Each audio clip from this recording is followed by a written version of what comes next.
Can these people in the background stop talking so I can record my video?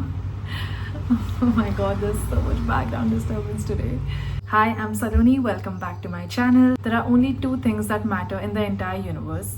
It's not money, it's not love, it's not even your time. It's the two forces that quietly shape your life. And once you understand this, you won't be chasing results anymore because the results will be chasing you. One is intention and the other is perception. Let's get into it. Intention is the core of all manifestation. It is the ability of you to achieve something. That means that it doesn't matter whether your intention is good or bad. If your intention is strong enough, if the pull of your intention is deep enough, then the intention is going to manifest. For example, if you have a boss and you didn't want him to come to work today, and you just thought to yourself, oh, it'll be so great if he just calls in sick. Now your intention was to maybe have some free time or maybe just have a good time in your office without your boss hovering over you. It doesn't matter if it was good or bad. It was good for you that you had a great day in office, but maybe it was bad for your boss who was suffering with illness the entire day. So intention doesn't judge. It doesn't care whether you're good, bad. It doesn't have a sense of its own. All it cares about is what is the voltage, what is the frequency or the depth of your want for that intention. Sometimes it's unconscious, sometimes it's conscious, but your intention will manifest no matter what. Since intention will manifest no matter what, the next question is, how badly do you want something? The only hurdle to your intention is your perspective. If you have great ideas to build a big business, but internally your perception of you is that it's an impossible task or that it'll never happen, that's the only hurdle to your intention. Perception aids intention. If your perception of yourself is shaky or weak, then you will find every excuse in the book to not go ahead and complete your intention. Luckily, it's only a perspective, and perspective can be changed. Before I give you a technique to change your perspective, to clear all blockages to your manifestation, here's a little story about perception and how it matters even on the spiritual plane. In the mythology Ramayana, there were three brothers.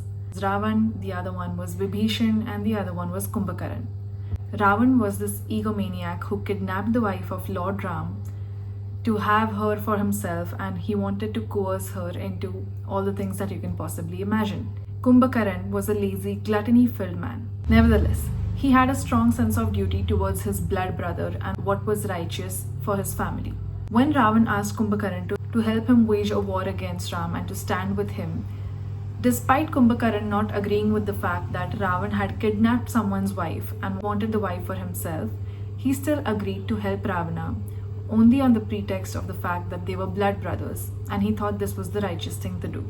When Vibhishan was asked to stand with Ravana in the war, Vibhishan quietly decided to leave the Lanka, which was where all of these people resided. And he told Lord Ram about the different strategies and plans that Ravan had in mind to keep Sita. Despite not doing the righteous thing and siding with his blood, Vibhishan had decided that no, there is an ultimate truth above the truth of family and blood, and he went ahead and he did the right thing. Now when it was the day of karma to be received by the three of them, lo and behold, Ravana received his karma in the form of death. But Kumbhakaran and Vibhishana were both exempted from their particular karma. The reason that Kumbhakaran was exempted from his karma of siding with a man like Ravan is because he was trying to do the righteous thing taught to us since we were kids and siding with his blood brother. Vibhishana was obviously exempted because he did the actual right thing and he did not side with someone who was trying to steal the wife of another person. The only reason I narrate this story is to show you the importance of perspective and how it matters even on the spiritual planes where you're being exempted of karma purely because somebody viewed the same kind of activity with two different perspectives. So, how do we become more grounded in our perspective and how do we make this thing work for us? There are two main things that happen when you start to use perception in your favor. One being that you become extremely neutral and you understand the power of neutrality when it comes to things like manifestation or even living your daily life without much drama or being affected with everything that happens around you. It kind of cuts down all of the blocks in your manifestation because your perspective is now wiring a new belief in your brain. How you see life becomes how life shows up for you. Here's what you're going to do. You're going to start to observe all situations, even yourself, from a third person perspective. Imagine if you were outside of your body and you were watching yourself. So this is the actual Saloni, and this is the Saloni that's living this life. Now this Saloni is the third person perspective. What I'm going to do is I'm going to observe myself from this perspective. I'm going to see the choices that I make in life. I'm going to observe my thoughts. Maybe I'm having an off day and I'm starting to go into a spiral about how I will never make it, or how I don't know how to do this task, how am I going to build my business. And what happens is, instead of having a reaction to this internal dialogue, I am merely observing it as a third person with a sense of neutrality. So you see yourself from the third person perspective, from outside of you or from a bird's eye view, and then you tell yourself that, oh, I see Saloni is having a bit of a spiral right now.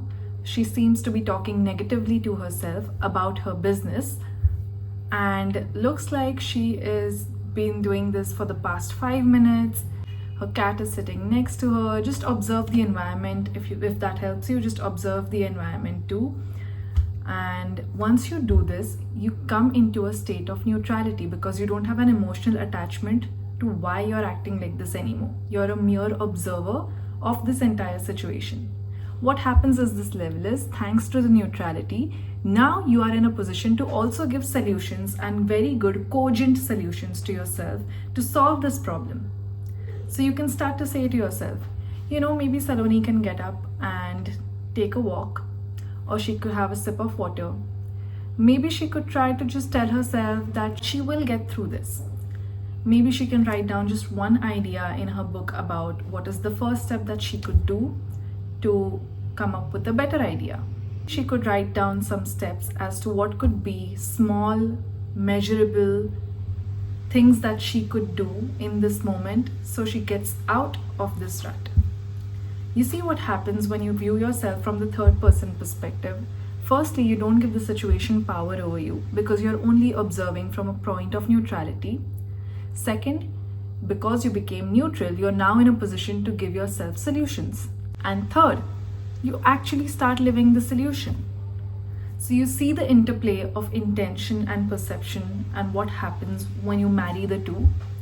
You're not stuck in your manifestation or your desires anymore, because you have a real solution to work through it. Your perception is what gives you permission to follow and succeed in your intention. And that's exactly why only these two things will ever matter when you're trying to manifest something. I hope this video helped you, and I'll see you in the next one. Bye guys. Everyone, my cat, the freaking, yeah baby, come baby, come.